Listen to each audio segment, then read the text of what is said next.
معلش يا جماعه انا اسف يعني، بس ممكن الافراح تتلغي؟ ممكن تلغوا الافراح؟ ممكن تلغوا الافراح عن مصر؟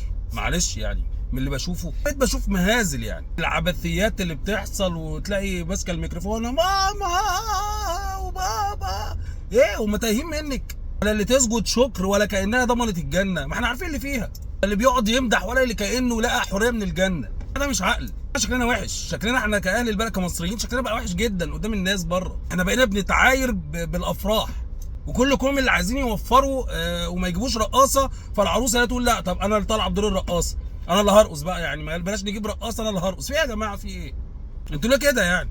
خصوصا ان انتوا، انا اسف يعني، انتوا مش لاقيين تاكلوا، مش لاقيين تاكلوا، تعملوا فرح ب 50 60 الف جنيه. وبتكلم على الافراح اللي هي في قاعه اللؤلؤه وقاعه البسمه وقاعه الامل والقاعات دي، يعني ان الافراح اللي في فنادق بتتعمل بنص مليون جنيه فيما فوق. عايزين تفرحوا؟ عمر الفرح ما كان بالبهرجه والعبثيات اللي احنا بنشوفها دي. يا ابني انت مش لاقي تاكل، ده انتوا بتقعدوا تتخانقوا مين اللي هيدفع النص والنص. لما القاعه بتحاسبكم على 5 وجبات زياده، 5 سندوتشات زياده، بتخربوا الدنيا. انتوا بتعدوا ازايز الميه بفلوس الفرح دي. لو معاكم فلوس اساسا ما تسافر. تعرف ان بفلوس الفرح دي ممكن تسافر شرم الشيخ انت وعروستك، تقعدوا شهر اكل وشرب، بحر، حمام سباحه، انشطه ببلاش. ده ناهيك بقى عن الافراح بتاعت الناس التانيه. ميك اب ارتست بيلبس العروسه ويزينها ويعملها، يعني تحس ان هو اللي هيدخل مش العريس. البسوا العقل بقى، حرام عليكم بقى، شكلكم وحش حتى قدام نفسكم.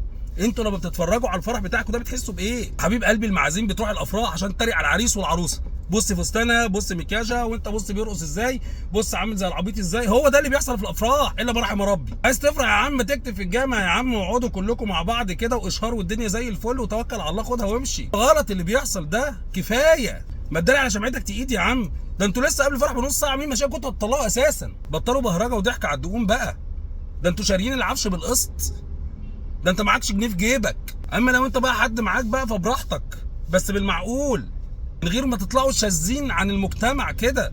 افرحوا واتبسطوا وعيشوا حياتكم بس لنفسكم مش للناس. انت مش بتثبت انك فرحان، انت عايز تثبت للناس ان انت فرحان، وده غلط.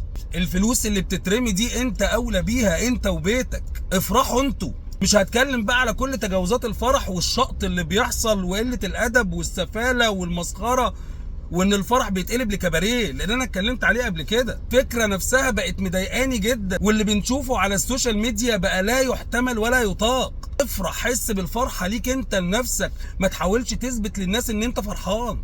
ويا رب تفهموا. سلام.